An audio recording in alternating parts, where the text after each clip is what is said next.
Hello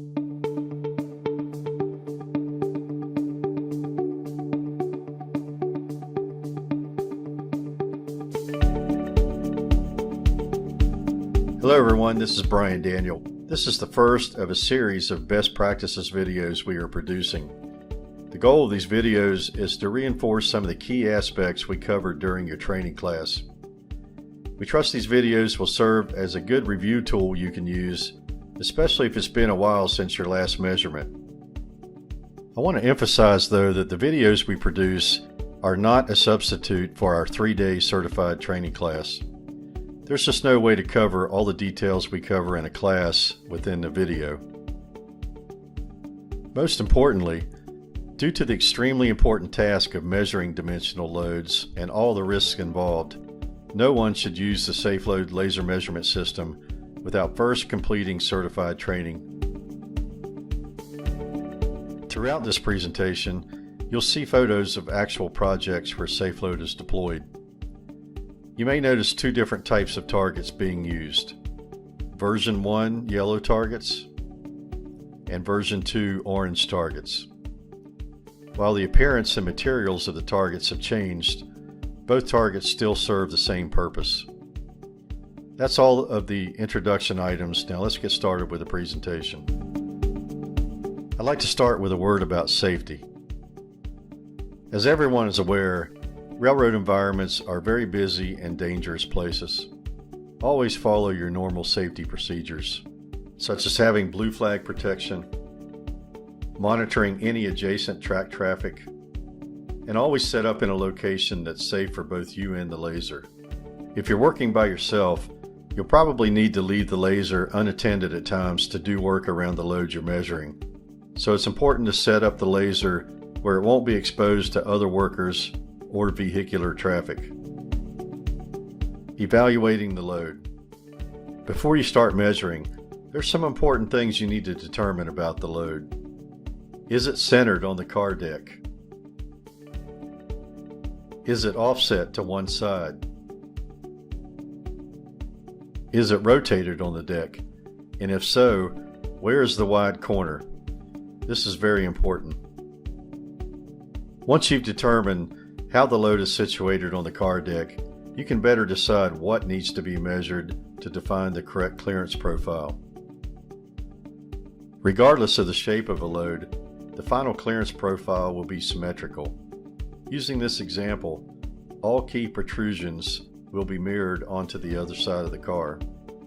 This is done because we have to accommodate for travel of the car in both directions. As you measure these locations, SafeLoad will automatically mirror the measured location onto the other side.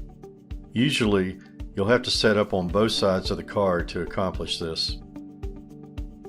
In this example, the measured locations will produce the clearance profile outlined in red.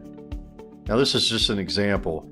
The locations you would measure may vary slightly depending on how your clearance department wants things boxed out. Lean is another item to evaluate. Is the load leaning? And if so, what's causing the lean? Depending on the cause, there may be special measures required. So just a quick review on how SafeLoad computes heights and widths. In this example, we have a level track and a level load.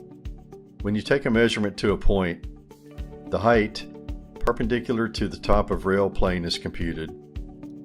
The distance perpendicular to the center of the car deck is computed. And because we have to mirror this point onto the other side of the car, the distance to the center line is doubled. This results in an overall width at that specific height above top of rail. In this example, we have one rail lower than the other, resulting in a leaning load. If we look closer, you'll remember from class, uneven track is a major source of error when measuring with plumb lines. Any lean creates plumb line error, and this error increases significantly as the height increases. For example, with 1 inch difference in height between rails, and at a height of 18 feet above top of rail, there's a plumb line error of almost 4 inches.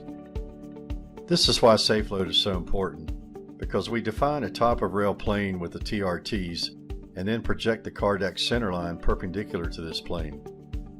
As a result, we are always working perpendicular to each measuring reference. The example here works exactly the same as when we had a level track and a level load. When you take a measurement to a point, the height perpendicular to the top of rail plane is computed. The distance perpendicular to the center line of the car deck is computed. And because we have to mirror this point to the other side of the car, the distance to the center line is doubled. This results again in an overall width at that specific height above top of rail. Now, having said this, there is a limitation to what SafeLoad can do. When there's a difference in height between rails, SafeLoad assumes the car and the load have a cross slope parallel to the track. If you have a situation where there's a severe difference in height between rails, such as trying to measure a load while the car is positioned in a super elevated curve, it's possible that the load forces on the car could create a situation where the cross slope of the car and the load are not parallel to the cross slope of the track. At the moment, there's no way for SafeLoad to either predict or correct for such a situation. If this is the case, you should have the load moved to a more level section of track. This is where your expertise in evaluating the situation is very important.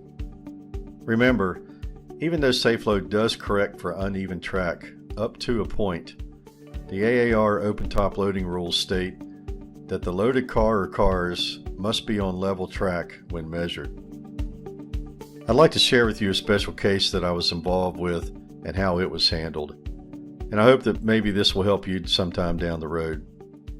This was a transformer move that had a maximum allowable width of 12 feet 10 inches. Because the center of gravity was offset, it was planned to have counterweights to keep the load from leaning. This load had already been measured by someone else with manual tools and tape measures and plumb lines, and had actually been cleared for transport before I arrived on the job site. I was asked to check the measurements with SafeLoad due to the tight clearances along the proposed route. When I arrived on the job site, this was the situation. The track was level and there were counterweights in place, but the load was leaning severely to the right. The ribs of the transformer were the wide points. The person that previously measured it with tape measures and plumb lines simply dropped a plumb line from one rib on the left side of the car and then made a mark on the ground. He then dropped a plumb line from a rib on the right side of the car and made a similar mark. Then he measured between the 2 points with a tape measure and got something close to the maximum width of 12 feet 10 inches. I should note that the height of the location that he was measuring from the rib was only about 6 feet above top of rail. I set up the laser and measured to the obvious wide point, which was the top of the rib on the right side of the car. The height at this location was 18 feet 10 inches above top of rail, and the dimension to the center line of the car was 6 feet 10 inches. And again, because we have to mirror this point to the other side of the car, this resulted in an actual overall width of 13 feet 8 inches. That made this 10 inches wider than the maximum allowed width.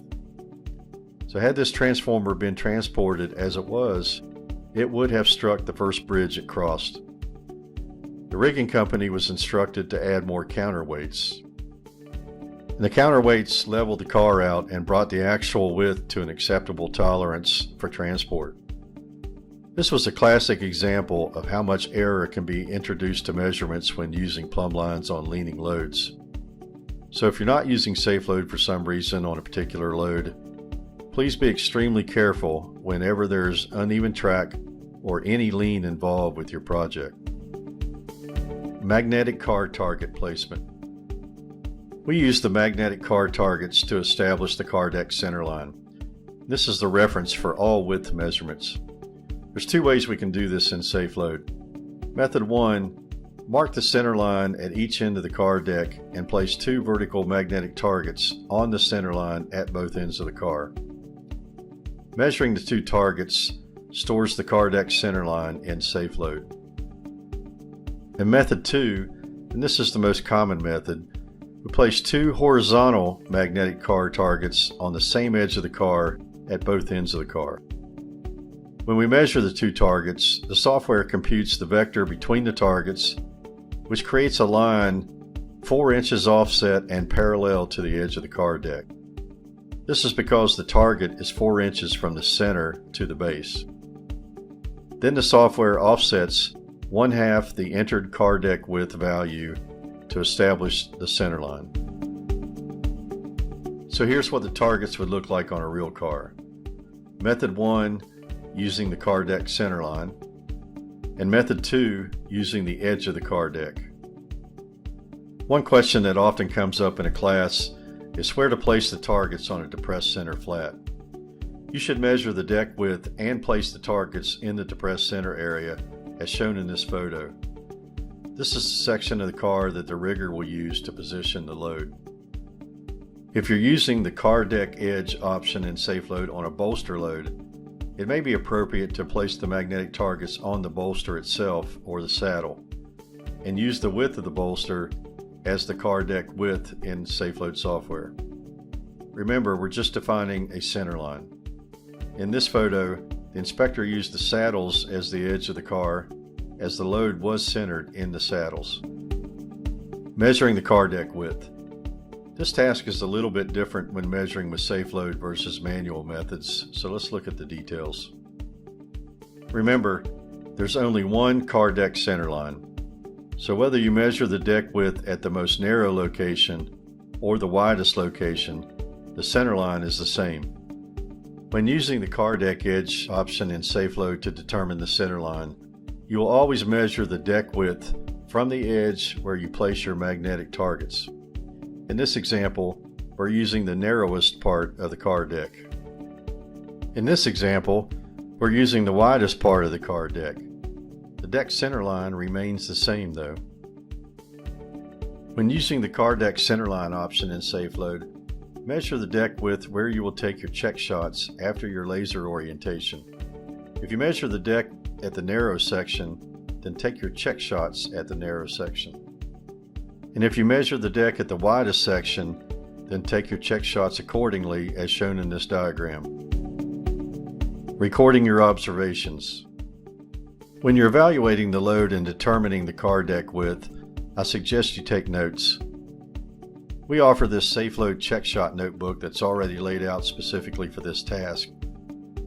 Small notebook fits in a shirt pocket or can be kept inside your laser case. It's also printed on waterproof paper. These are available for sale on our web store. But whether you use our notebook or not, take notes on something. Measure and record the deck width at both the A and the B ends. Then compute the average car deck width and write it down. You'll need to enter this value in SafeLoad once you start measuring. As we discussed earlier, it's important to determine how the load is situated on the car before you start measuring with the laser. For box-type commodities like transformers, it's very easy to check the dimension from each corner of the base to the edge of the car deck. Do this at each corner.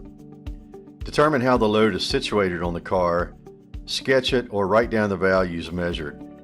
This way, when you're measuring with the laser, you won't forget where the wide corner is located and where important measurements may be required.